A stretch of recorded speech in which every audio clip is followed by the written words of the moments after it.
சென்னையில வசிச்ச 85 வயசு மூதாட்டிய தாக்கி நகை பணம் கொள்ளையடித்த சம்பவத்துல போலீசார் 20 வயசான ஒரு இளம்பெண்ணை கைது செஞ்சிருக்காங்க. கடன் கேட்டு தராததுனால கொள்ளை அவதாரம் எடுத்த இளம்பெண்ணின் பின்னணி என்ன? திருவள்ளூர் மாவட்டம் கும்மிடிப்பூண்டி அடுத்துள்ள புது கும்மிடிப்பூண்டி பகுதி அன்று போலீசாரின் பூட்ஸ் கால் சத்தத்தால் சலசலத்து கிடந்தது.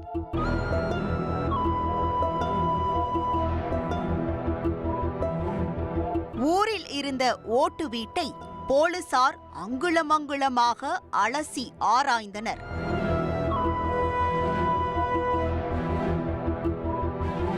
இரத்த வெள்ளம், குருதியில் நனைந்த சேலை, இரும்பு ராட், சிதறிக் கிடந்த பொருட்கள் என அந்த வீட்டின் சூழல் ஒரு கிரைம் சீன் நடந்ததற்கான சான்றுகள். இதே வீட்டில் வசித்த ஒரு மூதாட்டியின் மண்டை உடைக்கப்பட்டு நகை, பணம் கொள்ளையடிக்கப்பட்டுள்ளது.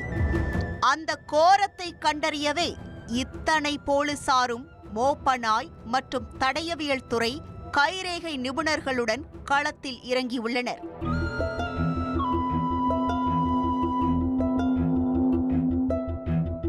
தாக்கப்பட்ட மூதாட்டியின் பெயர் ராஜேஸ்வரி. 87 வயதான இவருக்கு வாரிசு இல்லை. இதனால் இந்த வீட்டில் தனிமையில் வசித்து வந்துள்ளார். சென்னை மற்றும் கும்மிடிப்பூண்டி சுற்றியுள்ள பல்வேறு பகுதிகளில் சொந்தமாக வீடுகள் மற்றும் கடைகள் உள்ளன.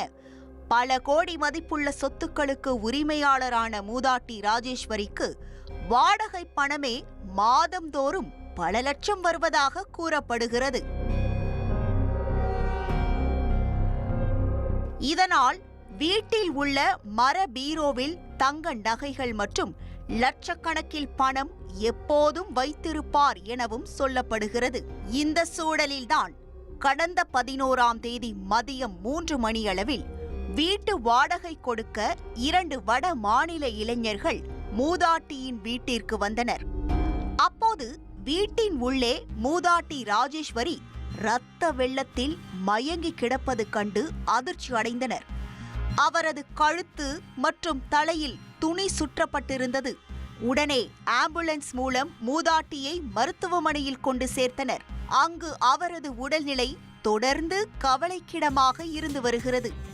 இந்த சம்பவம் குறித்து வழக்கு பதிந்த போலீசார் வீட்டை சோதனை செய்ததில் பீரோவில் இருந்த தங்க நகைகள் மற்றும் ரொக்க பணம் கொள்ளையடிக்கப்பட்டதை உறுதி செய்தனர்.